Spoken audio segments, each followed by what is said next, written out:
So I'm really happy to spend some time with you talking about diversity. Of course, you're going to hear from Michael soon, so you get to hear from a politician, and then you get to hear from someone who actually knows what he's talking about, which is better, but a little bit.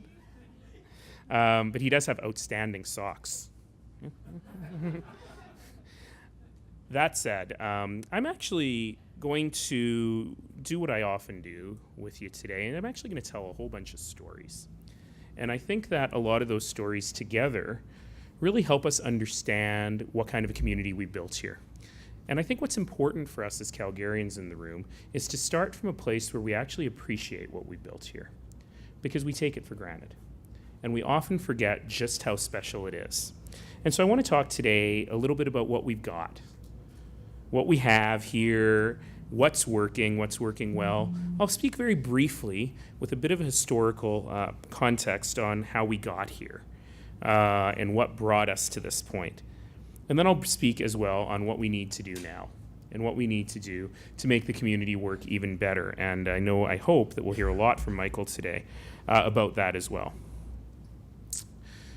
Shortly after I became mayor, not shortly after, a bit after, in the run-up to the 2012 presidential election in the United States. CNN and the commentator Fareed Zakaria really wanted to make immigration an issue in the US presidential election. It hadn't been very much to that point. And so they decided to do what CNN does, and that they would have an hour-long special on the issue of immigration. And they would go to a place where immigration simply has not worked, and they chose Japan. And then they wanted to go to a place where it's not yet clear what the benefits of immigration will be, and they went to a number of places in Western Europe. But they wanted to end on a hopeful note, and they wanted to go to the place where, in their perspective, immigration has worked the best in the world.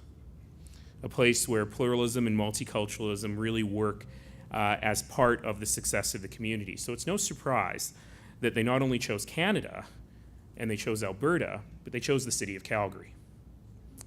And I think that's something that we should stop and think about for a second, because we have a lot of challenges. And I know many of the faces in this room.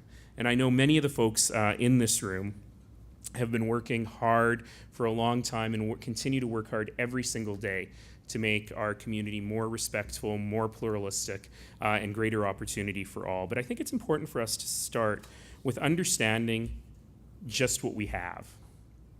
You've often heard me say that the core element of success of the city of Calgary is not the fact that there are carbon atoms in the ground a few hundred kilometers away from here.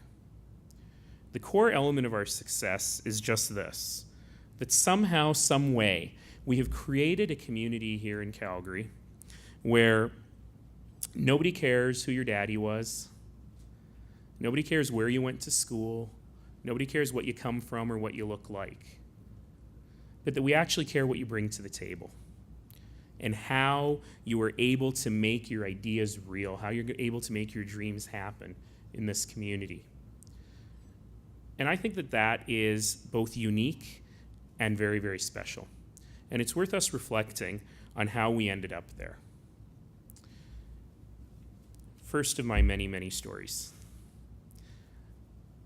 Some months ago, I found myself at McDonald's. Some of you have heard this story. It was McHappy Day, which is the day when McDonald's donates a portion of their proceeds to that great organization, Ronald McDonald House. And so on McHappy Day, they invite, celebrities and funny-looking people and so on to go serve the burgers. So I was standing behind the counter, and I was no good at it. It's very much more modern since I was a teenager. The drink dispensers work by magic, I don't know. And I was chatting with the woman who was next to me. She had a name tag. It said, assistant manager. And so I was just making small talk, and I said to her, how long have you worked here at McDonald's? And she said, 24 years. And I said, wow, tell me about that. And she said, my husband and I moved to this neighborhood from India 24 years ago. I needed a job. And so I started walking around the neighborhood, and I walked into this McDonald's, and I said, I need a job. And they looked at my schooling and went, why do you want to work here? And I said, I need a job. So they took a chance on me, she said, and they hired me. And then my husband was able to work a little bit harder to get his credentials recognized, and he was able to get a better job. But I still needed to work. So I stayed here and I continued to work here, and we raised our family in this neighborhood. My daughter just qualified as a lawyer. My son is an engineer. And so she didn't let me ask the question that I was about to ask. She just answered it. And she said, I probably don't need to work here anymore. But I like to work. And I like to come to work. And the people that I serve, I live in this neighborhood, and the people that I serve aren't just my customers, they're my neighbors. I know them. And the people at McDonald's, even though none of the ones who were here when I started are still here, and I was thinking I just met the manager who was much younger than you are. Even though none of them are still here, I still remember that they gave me that first job. And they gave me that first opportunity. And I'm grateful for that. That conversation had a very profound effect on me. Because as I thought about that woman's life, I thought to myself, you know, we've managed to craft a society where you can work at McDonald's, but opportunity is still available to your family and to you, where your son can be an engineer and your daughter can be a lawyer, and you have the chance to live that great Canadian life. And there's something very profound about that, that we've somehow managed to create that community where people have those opportunities. I sometimes say that one of the core elements of our success is that we have grasped that simple truth that evades so many in this broken world, that simple truth that so many human souls yearn for. And that simple truth is just this: we're all in it together. Our neighbor's success is our success. Our neighbor's pain is our pain. We see that in moments of natural crisis, when people learn way, way too much about ripping out drywall while they're standing side by side in a stranger's basement. But we learn it every single day. We learn it in places like right here at Bow Valley College, and the work that we do to ensure that new Canadians have the access to that great Canadian life that I talk about all the time. And we've always been like that. People sometimes forget that. You know, we're right-wing, individualistic Alberta, you know, dog-eat-dog Calgary. And people forget that the Canadian prairies, sometimes I talk about the difference between mountain people and prairie people when I'm feeling very poetic. I consider myself a prairie people, not only because I live in East Calgary and the sky never ends. But remember why the prairies work. The prairies work because people don't build barns on their own. The community comes together to build that barn. It's deeply ingrained in who we are. Even those of us who've only been here for a generation catch on to that meaning, that deep meaning within the community. And we got to keep doing it. You know, I always misquote the Aga Khan. He never really said this, but he said something like it, in calling Canada the most successful pluralistic society in human history. And it really is. But it's something we have to continue to fight for every single day. We have to fight against the forces of the small-minded and the intolerant. We have to raise our voices when we see that core element of our success, that pluralistic society, under attack. That's why, by the way, I've been so outspoken and will continue to be outspoken on this ridiculous Quebec Charter of Secularism. I prefer to call it a charter of racism. I do not want to live in a country where we say to somebody, there are certain jobs that you cannot have because of your religious faith. That is antithetical to human values. It's antithetical to Canadian values. And I wish that I was smart as the hospital in Cornwall, Ontario, that put out the ad that said, with a picture of a Sikh doctor in a headdress. I think it was the Sikh doctor in his turban was the nurse, I think, and the woman in the hijab was the doctor. And the ad said, if you haven't seen it, we don't care what's on your head, we care what's in it. I wish I were that smart. So we have to continue to fight. against those forces of small-minded intolerance wherever we see them. And I'm not above taking advantage of this, by the way. If I say that one of the reasons that the city is so successful, that our city is so successful, is that we welcome people from everywhere, my colleagues at Calgary Economic Development will tell you that the moment that they started talking about the Charter of Secularism in Ontario, I said, how much money have you got left in your advertising campaign this year? I'd like some big ads, please, big ads in Quebec newspapers, telling everyone that if they're uncomfortable living in that kind of community, we need doctors and daycare workers and nurses, and we will welcome them with open arms. I'm not above this. Perhaps it went a little bit too far when they did the video portion of that ad, and I said, yeah, all of these are in English. I'm going to do the next 3 in French. But certainly we're not blameless. Certainly we're not blameless in this community, and we need to continue to fight in our own community about building a successful, diverse city. So let me tell you a little bit about what the city can do.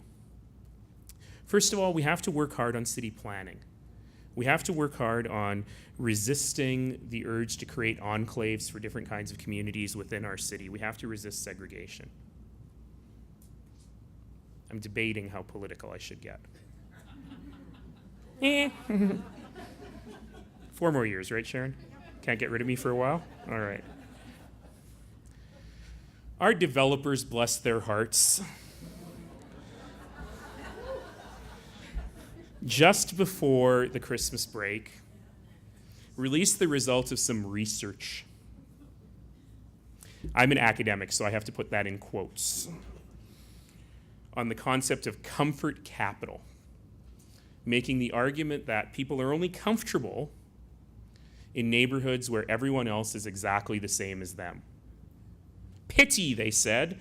Pity the poor man with tattoos who has to shop at a suburban Safeway. What about the gay couple that doesn't feel right surrounded by heterosexist normatism? Whatever that means. How ridiculous. We have to be able to build communities where everyone feels comfortable, where everyone feels welcomed. Just, if you will, play a thought game with me for a minute and switch around the words. Should we worry about the straight couple who is surrounded by gay people? What would happen if you said something like that? What about the straight-laced person with no piercings? They shouldn't go into that downtown Safeway because the other people will have tattoos. Come on. And plus, I'm not building crossover communities for gay people without tattoos. I mean, it's too confusing. But the fact that that kind of thinking still goes on even in this city, that some people think it's okay to say segregation is an okay thing, is a major problem. And we need to continue to fight that mindset. But there are specific things we can do, and I'm looking forward to hearing what Michael has to say about these things. But I want to talk to you about the city as an employer. Because the biggest thing we need to do is to ensure that skilled immigrant workforce does not languish in unskilled jobs. I'm a very big employer. I got anywhere between 15,000 and 20,000 colleagues working with me at the City of Calgary. Yes, we have a diversity and inclusion in the workplace action plan. I see many of my colleagues at the City of Calgary who work hard on that every day. We're not doing a good enough job. And I'll open my kimono here, a nice diverse statement for you, and tell you here's one of our big problems. I see Doug Morgan here. Doug Morgan is the director of Calgary Transit. And this is a great example of the city. We are outstanding at hiring a diverse workforce. I can't even think of how many languages the folks who work in Calgary Transit would speak. We are lousy at promoting a diverse workforce. When you look at our management levels within the city, my top 6 managers, there are no women now. The one woman retired. There are no people of a visible minority. Throughout our 34 next most senior managers at the city, I haven't actually done the census, but off the top of my head, I can think of one person from a visible minority and a handful of women. We got to do a better job. And we have to look internally at our own organization and determine what are the barriers that are in place towards people getting promoted into these jobs. But I'll also tell you that business as a whole, employers as a whole need to think about this. So those of you who work in the private sector who are in this room today, I want you to do one thing. If you only remember one thing from today, I want you to go back to your human resources departments. I want you to examine your recruitment policies, and I want you to eliminate those dirty words, Canadian experience, and ensure that we have the opportunity to give the people their first job. That first job is an important job. I have so many more stories to tell you in only 4 more minutes. I was speaking with someone. I did a roundtable with Calgary Economic Development a year or so ago. And we were just talking about Calgary's economic development strategy and what we needed to do with very senior business leaders. And every single one of them said the number one thing we need to do is be more welcoming to newcomers, whether from Canada or from anywhere else. And I thought, this is great. This is exactly what we're trying to do. By the way, one of the things we learned is that we are very much an employer of choice for young university graduates across Canada and the world who happen to be men. And we haven't yet gotten into that world, even with female engineers. So things we need to think about. But I remember the one guy said to me, let me give you an example. He said, I was in my call center recently and I met a guy and he's got 2 PhDs from India. And the only job he could get is working in my call center. And I looked at him and I said, I'm completely unmoved by your story. And he said, why? And I said, well, now that you know he works there, did you give him a better job? Is he your assistant now? Are you helping him gain that Canadian experience so that he can do a better job for himself and for his family?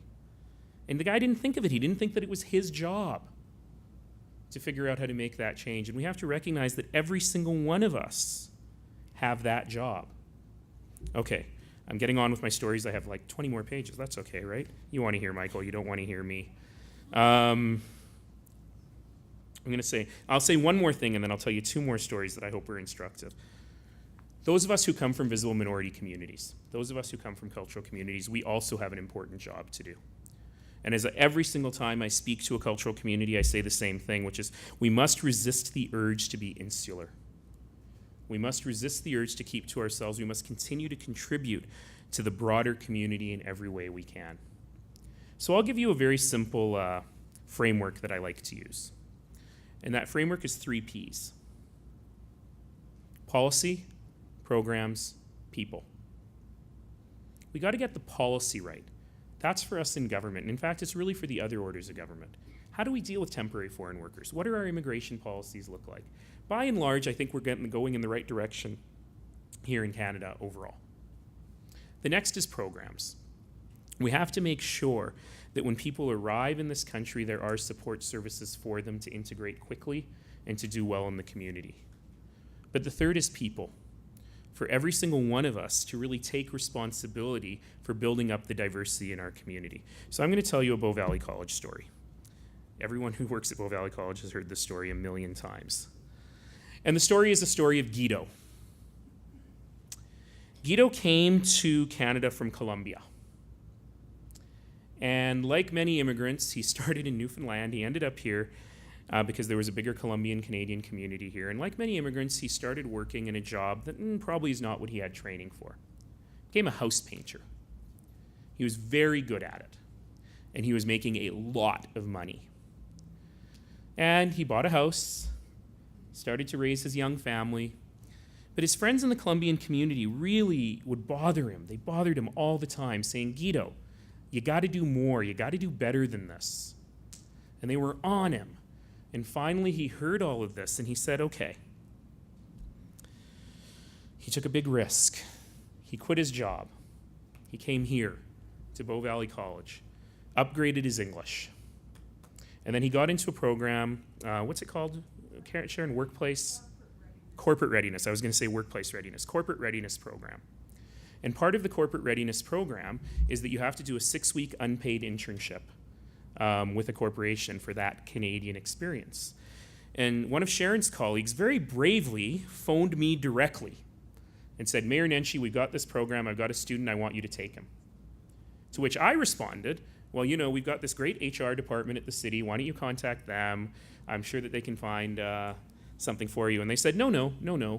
We want you to take this student. And I said, why? And they explained why, and they convinced me that I should take him. So I took Guido on for a 6-week unpaid internship. It's now been 3 years. He still works in my office. He runs our Cut Red Tape program and does magnificent work in making government work real better. Question is, what did that woman say to convince me that I should take him myself? What she said to him was, well, before Guido came to this country, he was the mayor of his city in Colombia. And we think that it would be a good idea for him to work in the mayor's office. I don't tell you that story to tell you I'm a good guy because I hired an immigrant. I tell you that story because it allows you to think about how those 3 Ps work together. Certainly the federal government had to have a policy to let that guy into the country. And he has a very interesting story about how he applied as a refugee but ended up getting permanent resident status instead. But the policies kind of worked for him. Bow Valley College had to be here. The programs had to be here for him to be able to get to the next step. But it only happened because of those people in the Colombian Canadian community who pushed him. Otherwise, all of those policies and all of those programs wouldn't have helped him to succeed in that way. And so that's really, I think, an example of what is working and what we need to be doing in order to make sure that our society works even better. I'm over time. I'm going to tell you one more story, even though I'm over time. Prerogative of the mayor. Again, a story many of you have heard, and I need to retire it. People keep telling me to stop telling it. But I think it's incredibly important. 2 years ago, I had the opportunity to participate in the 100th birthday celebrations of a school in downtown Calgary. Connaught School. Connaught School is named after the Duke of Connaught, the son of Queen Victoria, the former Governor General of Canada. And I had the opportunity to go to Connaught School and go to this 100th anniversary assembly in their gym. Saw all these kids sitting in front of me wearing their matching t-shirts, celebrating the birthday of their school. And in behind them were the parents, in katanga cloth, in hijab, all over, who were there to hear their kids sing some songs about the history of Calgary and Calgary's mayors. And I had the opportunity that day to talk to some of those kids and some of their families, 240 of them.